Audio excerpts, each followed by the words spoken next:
Bienvenidos a un nuevo episodio de Punto T. Mi nombre es Mariana Serrano y me da mucho gusto estar con ustedes en el cuarto episodio ya. Muchísimas gracias a todos los que nos han escuchado y a los que ya nos han dejado sus comentarios. De hecho, le mando un saludo a Daniel Cariaga, quien me comenta vía Spotify que le ha gustado el podcast y me ha escuchado desde que hacía un programa de radio por internet, ya hace muchos años, por supuesto, que se llamaba Cánticos Nocturnos. Si aún no han escuchado los primeros episodios, los invito a hacerlo. Recuerden que pueden escucharnos a través de YouTube, Spotify y Google Podcast. Solamente búsquenos como Punto T. Recuerden que si les gusta nuestro contenido, no olviden suscribirse o seguirnos.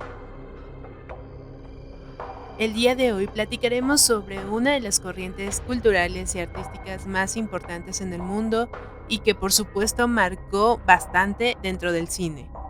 Estoy hablando del expresionismo alemán.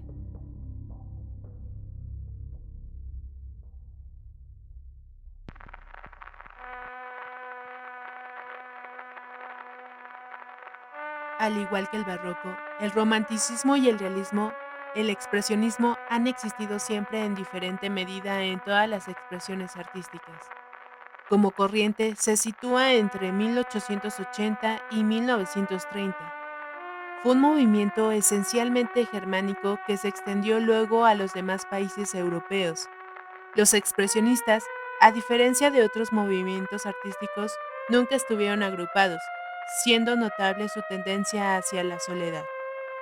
A comienzos del siglo XX había en toda Europa un clima de euforia, agitación y confianza por los avances técnicos, científicos y la creencia en el progreso. Desde la teoría de la relatividad de Einstein hasta las teorías freudianas sobre el inconsciente y la interpretación de los sueños, como la aviación, el automovilismo y la radio, tuvieron un fuerte impulso en este periodo. En este clima de confianza y euforia comenzaron a surgir artistas que revelan la pequeñez y la fragilidad del individuo como ser individual en el mundo, lo indefenso que era. Nietzsche había anunciado la muerte de Dios y a partir de esa idea, las vanguardias artísticas de la época crearon una nueva forma de experimentar en el arte. Hicieron un arte donde la liberación de los instintos, la reflexión sobre el tiempo presente y la ruptura con las formas clásicas de pensar lo artístico y lo estético los definiera. Mostraban la decadencia de la sociedad, contrastes de clases sociales, la miseria, prostíbulos, entre otras cosas. En este contexto surge el movimiento expresionista, inicialmente en Alemania. Fue en un momento de desesperación ante el clima de guerra y ciertos aspectos de ese tiempo. Surge como contrapartida del impresionismo.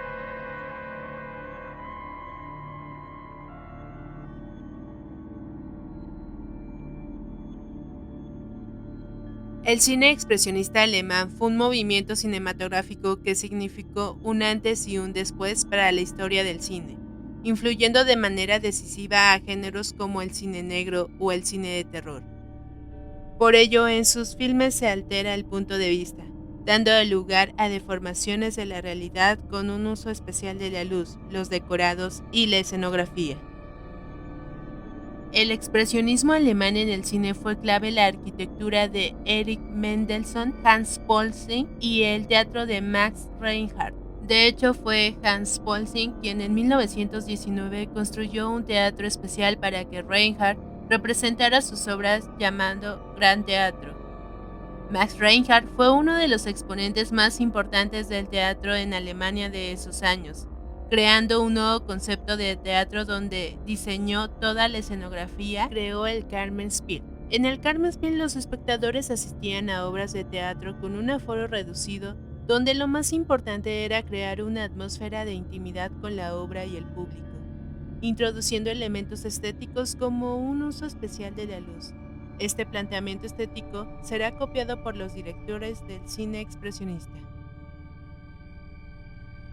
Algunas de las características propias de la película que contribuyeron a reflejar la atmósfera asfixiante y enloquecedora propia de este estilo cinematográfico fueron La iluminación artificial, con mucho contraste en claroscuro. Incluso hay sombras que son pintadas en los decorados. Los decorados con perspectivas falseadas, rodados siempre en un estudio, eliminando cualquier tipo de realismo. El maquillaje de los actores muy marcado y la exageración en la actuación también eran muy evidente, además de planos muy estáticos sin movimientos de cámaras.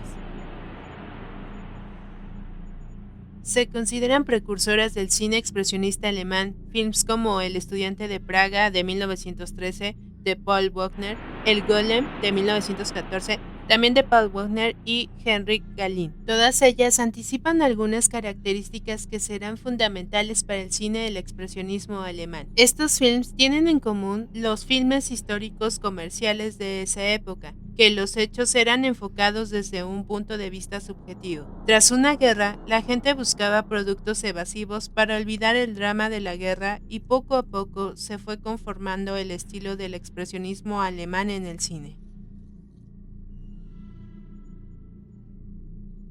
Con la introducción del cine sonoro a finales de la década de los 20, el cine alemán buscó otros objetivos, y lo que se planteaba el expresionismo se fue perdiendo y evolucionando hasta convertirse en filmes de carácter más comercial, de acuerdo con el contexto de aquel momento en Alemania. No obstante, el legado cinematográfico de ese movimiento es inigualable, y lo podemos descubrir en algunos filmes tales como El gabinete del Dr. Caligari, de 1920. Su director fue Robert Wiene. El gabinete del Dr. Caligari es posiblemente la película más reconocida del expresionismo alemán, ya que se le atribuye haber iniciado con este movimiento en el cine. La historia relata las hazañas del Dr. Caligari, un hipnotista loco que utiliza al sonámbulo Cesare para cometer asesinatos a su voluntad. La cinta está llena de visuales propios del expresionismo alemán, formas puntiagudas, ángulos pocos convencionales y un estilo oscuro y sumamente retorcido. Además, los temas tocados en Caligari reflejan la brutalidad de la autoridad alemana de la época, e inclusive algunos leen una premonición del partido nazi que ganaría el poder años más tarde. El Golem, de 1920. Directores Paul Wagner y Karl Besse. Basada en la novela de El Golem del escritor austriaco Gustav Meyrink. Este filme, ambientado en el siglo XVI, narra la historia de un rabino judío que crea un golem a partir de una figura de barro, gracias a la brujería. El objetivo de la criatura es proteger a los judíos de Praga del ataque del Imperio Romano. Paul Wagner no solo interpreta al golem en esta película, también dirigió otras dos películas con este mismo personaje como protagonista de sus historias: The Golem de 1915 y The Golem and the Dancing Girl de 1917, que desafortunadamente están parcialmente y completamente perdidas, una trilogía precursora del estilo expresionista en el cine y del género del horror. Por supuesto, no podemos dejar de mencionar a Nosferatu de 1922 del director Friedrich Wilhelm Murnau, quien realizó una adaptación no autorizada de la célebre novela Drácula del escritor Bram Stoker. Una característica muy peculiar de esta película es el uso de locaciones reales para filmar la mayoría de sus escenas, algo un tanto discrepante si consideramos que el resto del cine del expresionismo alemán se valía de los sets y los estudios decorados para darle vida a aquellos mundos fuera de la realidad. No obstante, el uso de lugares reales hace que el monstruo de Nosferatu se sienta más cercano y tangible, llevándonos como espectadores a la pesadilla de la película. Ese mismo año también tenemos el filme El Doctor Mabuse, dirigida por Fritz Lang. Es la primera adaptación de la novela homónima de Norbert Jacques. Cuenta con un personaje principal que será de los más adaptados cinematográficamente. Mabuse es un ser que siente placer haciendo sufrir y jugando con el destino de las personas. En 1924 tenemos The Hands of Orlac, del director Robert Wiene. Un pianista llamado Paul Orlac sufre un accidente de tren y pierde ambas manos. Ante la insistencia de su esposa, un cirujano accede a realizarle un trasplante de manos, Sin embargo, este nuevo par pertenecía a Basso, un asesino que acababa de ser ejecutado. Al descubrir la historia de su donante, la vida de Orlac se desploma, pues cree que sucumbirá a la sed de violencia del asesino cuyas manos tiene atadas a su cuerpo. Robert Bien ya había hecho carrera como director del expresionismo alemán con el gabinete del Dr. Caligari. Con esta película optó por utilizar ciertos elementos expresionistas combinados con espacios y locaciones más naturalistas. Fausto, de 1926, dirigida por también Murnau, recrea el mito de Fausto, la historia de un anciano que vende su alma al diablo a cambio de la eterna juventud. Es todo un clásico del cine expresionista. 1925 tenemos Bajo la máscara del placer. Esta película de George W. Bax y protagonizada por Greta Garbo es una crónica posguerra y de la miseria de esos años. Provocó cierto escándalo por el realismo y la crudeza de sus imágenes. Y finalmente, dentro de nuestra lista, mencionaremos la película Metrópolis del año 1927 del director Fritz Lang. Fritz Lang es considerado como uno de los cineastas más importantes de la historia del cine.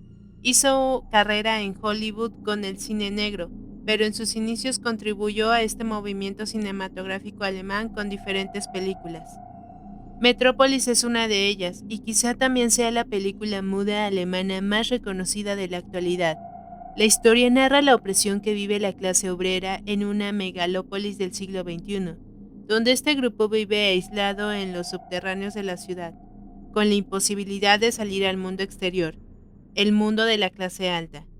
Lang utiliza una estética que combina elementos expresionistas con góticos que, aunado a la trama del filme, resulta en una crítica al desequilibrio social en Alemania.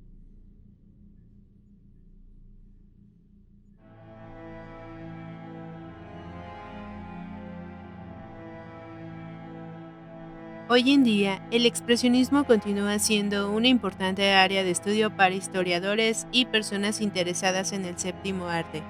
El giro que este movimiento cultural causó en la producción de películas es un momento histórico.